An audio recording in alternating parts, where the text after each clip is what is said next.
ओम शांति। 23 जनवरी 2026 की ईश्वरीय मधुर महावाक्य हैं। सुनते हैं आज की मधुर मुरली। बाबा ने कहा, मीठे बच्चे, सारे कल्प का यह है सर्वोत्तम कल्याणकारी संगम युग। इसमें तुम बच्चे याद की स्क्रीन से सतो प्रधान बनते हो। प्रश्न है, अनेक प्रकार के प्रश्नों की उत्पत्ति का कारण तथा उन सब का निवारण क्या है? उत्तर है, जब देह अभिमान में आते हो तो संशय पैदा होता है और संशय उठने से ही अनेक प्रश्नों की उत्पत्ति हो जाती है।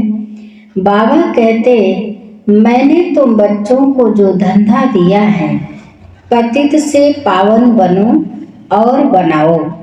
इस धंधे में रहने से सब प्रश्न खत्म हो जाएंगे। गीत है, तुम्हें पाके हमने जहां पा लिया है, जमी तो जमीन आसमां पा लिया है। ओम शांति। मीठे मीठे रूहानी बच्चों ने गीत सुना। यह किसने कहा? मीठे मीठे रूहानी बच्चे। जरूर रूहानी बाप ही कह सकते हैं। मीठे मीठे रूहानी बच्चे अभी सम्मुख बैठे हैं और बाप बहुत प्यार से समझा रहे हैं। अब तुम जानते हो, शिवाय रूहानी बाप के सर्व को सुख शांति देने वह सर्व को इस दुख से लिबरेट करने वाला दुनिया भर में और कोई मनुष्य हो नहीं सकता।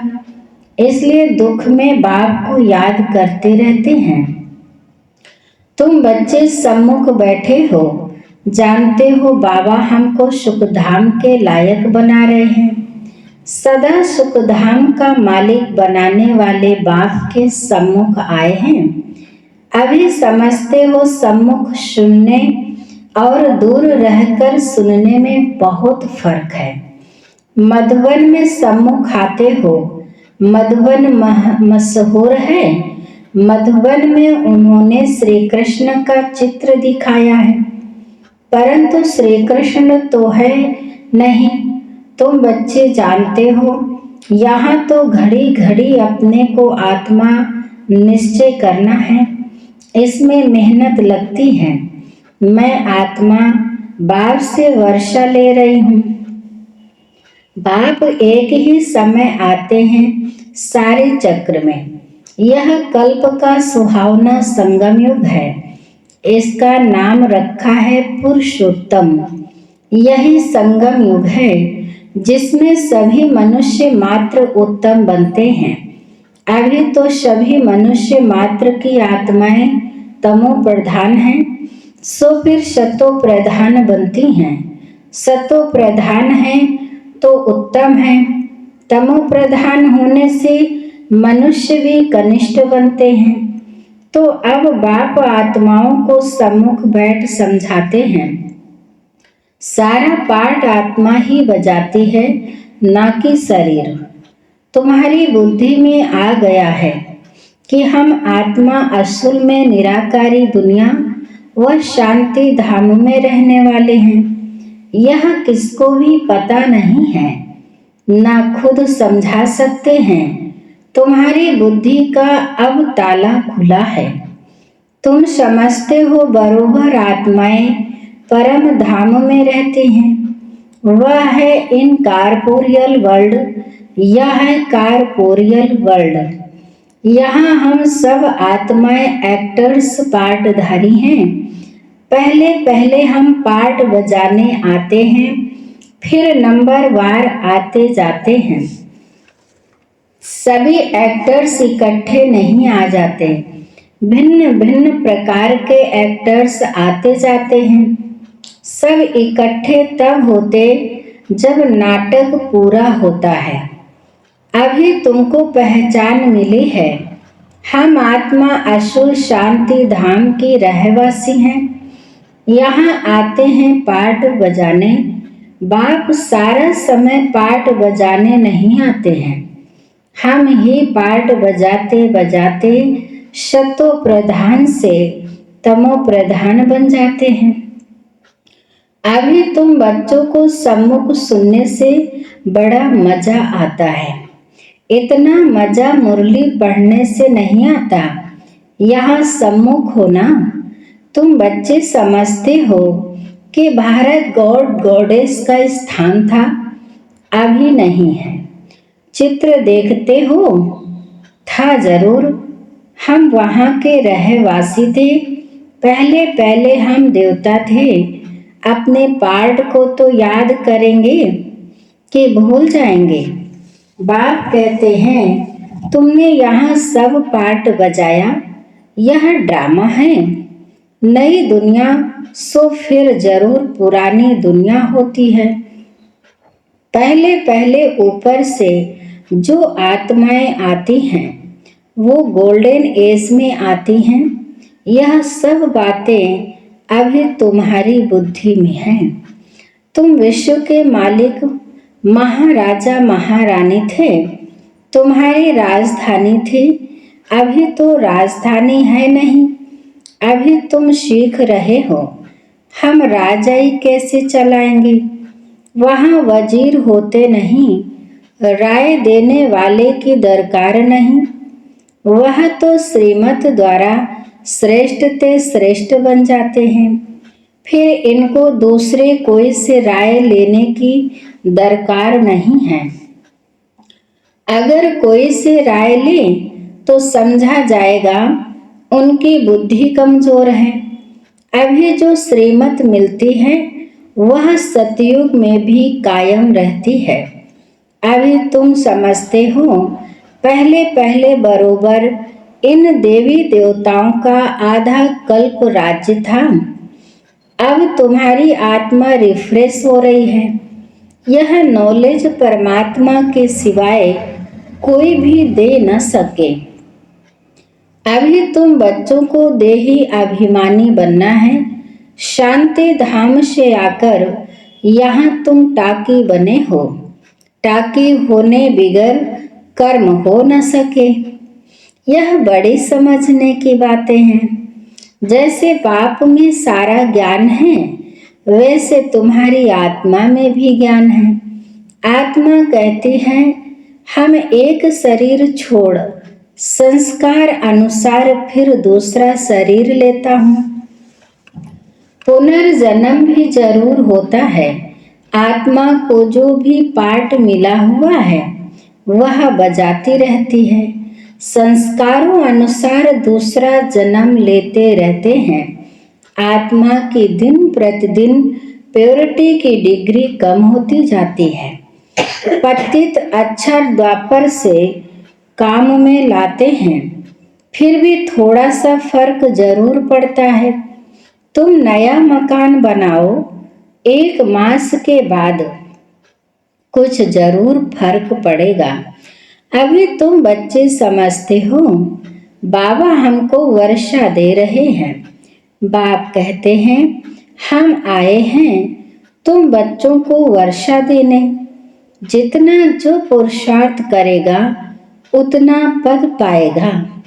बाप के पास कोई फर्क नहीं है। बाप जानते हैं हम आत्माओं को पढ़ाते हैं। आत्मा का हक है बाप से वर्षा लेने का। इसमें मेल फीमेल की दृष्टि यहाँ नहीं रहती। तुम सब बच्चे हो, बाप से वर्षा ले रहे हो। सभी आत्माएं ब्रदर्स हैं जिनको बाप पढ़ाते हैं, वर्षा देते हैं। बाप ही रूहानी बच्चों से बात करते हैं। हे लाडले, हे लाडले मीठे शिकिलधे बच्चों, तुम बहुत समय पाठ बजाते बजाते अब फिर आकर मिले हो अपना वर्षा लेने। यह भी ड्रामा में नोंद है। शुरू से लेकर पाठ नोंधा हुआ है। बाबा ने कहा, शुरू से लेकर पार्ट नूंधा हुआ है। तुम एक्टर्स पार्ट बजाते एक्ट करते रहते हो। आत्मा अविनाशी है, इसमें अविनाशी पार्ट नूंधा हुआ है। शरीर तो बदलता रहता है, बाकी आत्मा सिर्फ पवित्र से अपवित्र बनती है, पतित बनती है। सतयुग में है पावन, इसको कहा जाता है पतित दुनिया। जब देवताओं का राज्य था तो वाइसलेस वर्ल्ड थी, अभी नहीं है। यह खेल है ना, नई दुनिया सो पुरानी दुनिया, पुरानी दुनिया फिर नई दुनिया। अभी सुख धाम स्थापन होता है, बाकी सब आत्माएं मुक्ति धाम में रहेंगी। अभी यह बेहद का नाटक आकर पूरा हुआ है। सब आत्माएं मच्छरों मिशल जाएंगे। इस समय कोई भी आत्मा आए तो पतित दुनिया में उनकी क्या वैल्यू होगी? वैल्यू उनकी है जो पहले पहले नई दुनिया में आते हैं। तुम जानते हो, जो नई दुनिया थी वह फिर पुरानी बनी है। नई दुनिया में हम देवी देवता थे, वहाँ दुख का नाम नहीं था। यहाँ तो अथाह दुख है। बाप आकर दुख की दुनिया से लिबरेट करते हैं। यह पुरानी दुनिया बदलनी जरूर है। तुम समझते हो बरोबर हम सतयुग के मालिक थे, फिर 84 जन्मों के बाद ऐसे बने हैं। अब फिर बाप कहते हैं मुझे याद करो तो तुम स्वर्ग के मालिक बनेंगे। तो हम क्यों ना अपने को आत्मा निश्चय करें और बाप को याद करें। कुछ तो मेहनत करनी होगी ना। राजा ही पाना कोई सहज थोड़े ही है। बाप को याद करना है। यह माया का वंडर है जो घड़ी घड़ी तुमको भुला देती है। उसके लिए उपाय रचना चाहिए। ऐसे नहीं मेरा बनने से याद जम जाएगी, बाकी पुरुषार्थ क्या करेंगे? नहीं, जब तक जीना है पुरुषार्थ करना है, ज्ञान अमृत पीते रहना है। यह भी समझते हो हमारा यह अंतिम जन्म है। इस शरीर का भान छोड़ देही अभिमानी बनना है। गृहस्थ व्यवहार में भी रहना है। पुरुषार्थ जरूर करना है। सिर्फ अपने को आत्मा निश्चय कर बाप को याद करो। तुमेव माता च पिता तुमेव, यह सब है भक्ति मार्ग की महिमा। तुमको सिर्फ एक अल्फ को याद करना है। एक ही मीठी सैक्रीन है और सब बातें छोड़ एक सैक्रीन बाप को याद करो। अभी तुम्हारी आत्मा तमो प्रधान बनी है। उनको शतो प्रधान बनाने के लिए याद की यात्रा में रहो। सबको यही बताओ, बाप से सुख का वर्षा लो। सुख होता ही है सतयुग में। सुख धाम स्थापन करने वाला बाबा है। बाप को याद करना है बहुत सहज, परंतु माया का पोजीशन बहुत है। इसलिए कोशिश कर मुझ बाप को याद करो तो खाद निकल जाएगी। सेकंड में जीवन मुक्ति गाया जाता है। हम आत्मा रूहानी बाप के बच्चे हैं, वहाँ के रहने वाले हैं। फिर हमको अपना पार्ट रिपीट करना है। इस ड्रामा के अंदर सबसे जास्ती हमारा पार्ट है। सुख भी सबसे जास्ती हमको मिलेगा। बाप कहते हैं तुम्हारा देवी देवता धर्म बहुत सुख देने वाला है और बाकी सब शांति धाम में ऑटोमेटिकली चले जाएंगे। हिसाब किताब चुकतू कर जास्ती विस्तार में हम क्यों जाएं?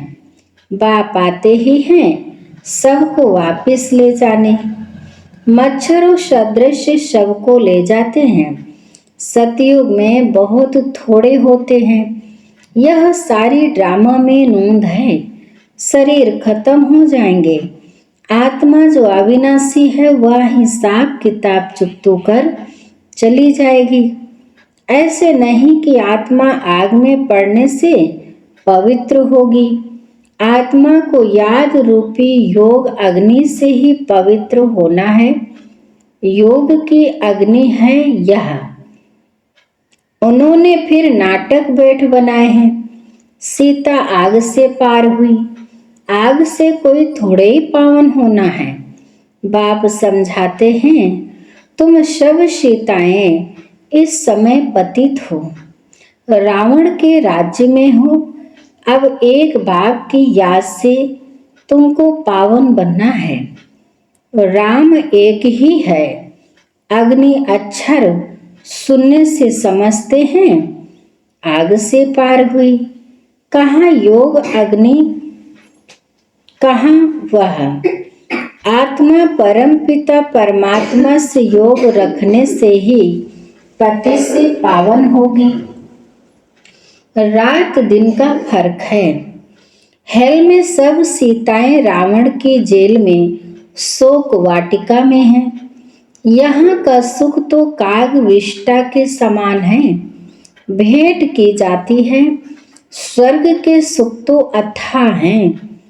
तुम आत्माओं की अभी शिव साजन के साथ सगाई हुई है तो आत्मा फीमेल हुई ना। शिव बाबा कहते हैं सिर्फ मुझे याद करो तो तुम पावन बन जाएंगे। शांति धाम जाए फिर सुख धाम में आ जाएंगे। तो बच्चों को ज्ञान रत्नों से झोली भरनी चाहिए। कोई भी प्रकार का संशय नहीं ले आना चाहिए। देह अभिमान में आने से फिर अनेक प्रकार के प्रश्न उठते हैं। फिर बाप जो धंधा देते हैं वह करते नहीं हैं। मूल बात है हमको पति से पावन बनना है। दूसरी बातें छोड़ देनी चाहिए। राजधानी की जैसी रस्म रिवाज होगी वह चलेगी। जैसे महल बनाए होंगे वैसे बनाएंगे। मूल बात है पवित्र बनने की। बुलाते भी हैं हे पतित पावन। पावन बनने से सुखी बन जाएंगे। सबसे पावन है देवी देवताएं।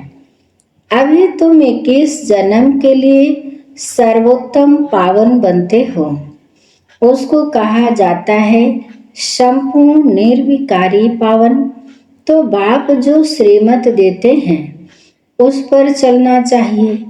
कोई भी संकल्प उठाने की दरकार नहीं। पहले हम पति से पावन तो बने। पुकारते भी हैं हे पतित पावन, परंतु समझते कुछ भी नहीं। यह भी नहीं जानते पतित पावन कौन है। यह है पतित दुनिया, वह है पावन दुनिया। मुख्य बात है ही पावन बनने की। पावन कौन बनाएंगे यह कुछ भी पता नहीं। पतित पावन कह बुलाते हैं, परंतु बोलो तुम पतित हो तो बिगड़ पड़ेंगे। अपने को विकारी कोई भी समझते नहीं। कहते हैं गृहस्थी में तो सब थे।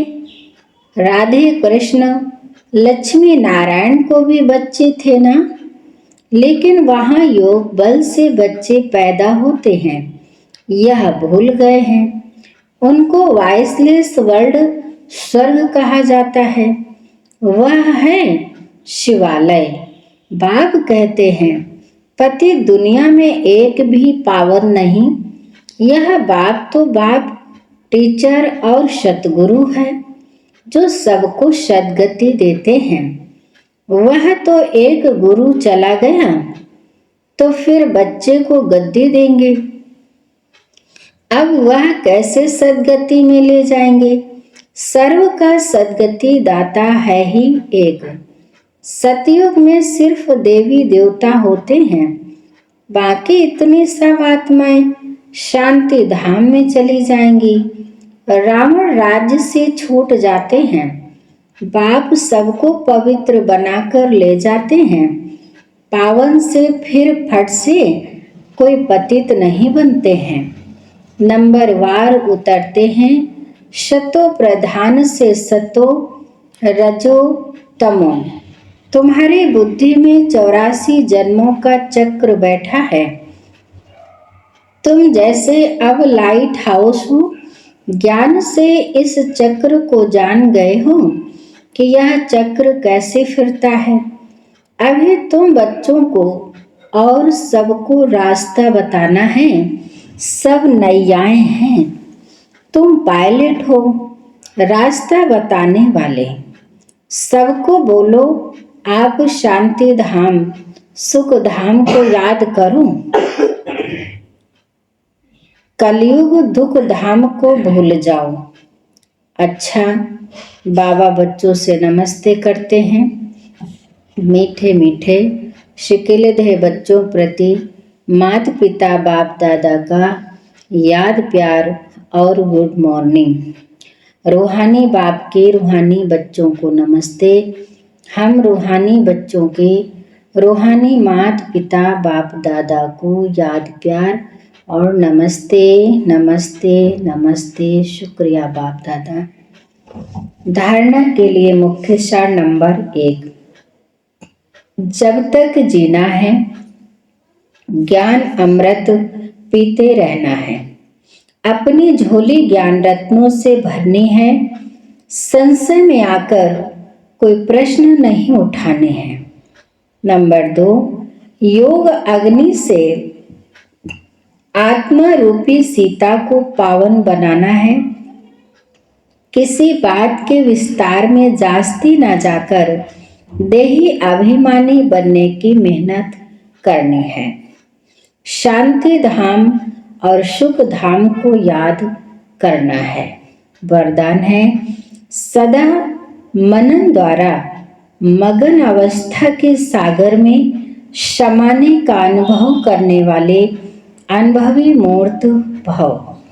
सदा मनन द्वारा मगन अवस्था के सागर में समाने का अनुभव करने वाले अनुभवी मूर्त भव। विस्तार है, अनुभवों को बढ़ाने का आधार है मनन शक्ति।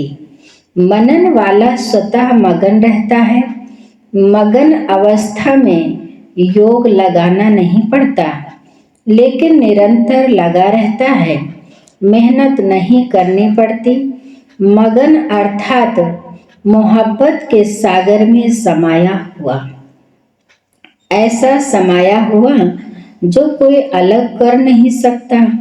तो मेहनत से छूटो। सागर के बच्चे हो तो अनुभवों के तालाब में नहीं नहाओ, लेकिन सागर में समा जाओ, तब कहेंगे अनुभवी मूर्त। स्लोगन है, ज्ञान स्वरूप आत्मा वह है जिसका हर संकल्प हर सेकंड समर्थ हो। ज्ञान स्वरूप आत्मा वह है जिसका हर संकल्प हर सेकंड समर्थ हो। आज की मुरली की अव्यक्ति सारे हैं। यदि कोई भी स्वभाव संस्कार व्यक्ति अथवा वैभव का बंधन अपनी तरफ आकर्षित करता है, तो बाप के याद की आकर्षण सदैव नहीं रह सकती। कर्मातीत बनना माना सर्व कर्म बंधनों से मुक्त। न्यारे बन प्रकृति द्वारा निमित्त मात्र कर्म कराना, यह न्यारे बनने का पुरुषार्थ बार बार करते रहो।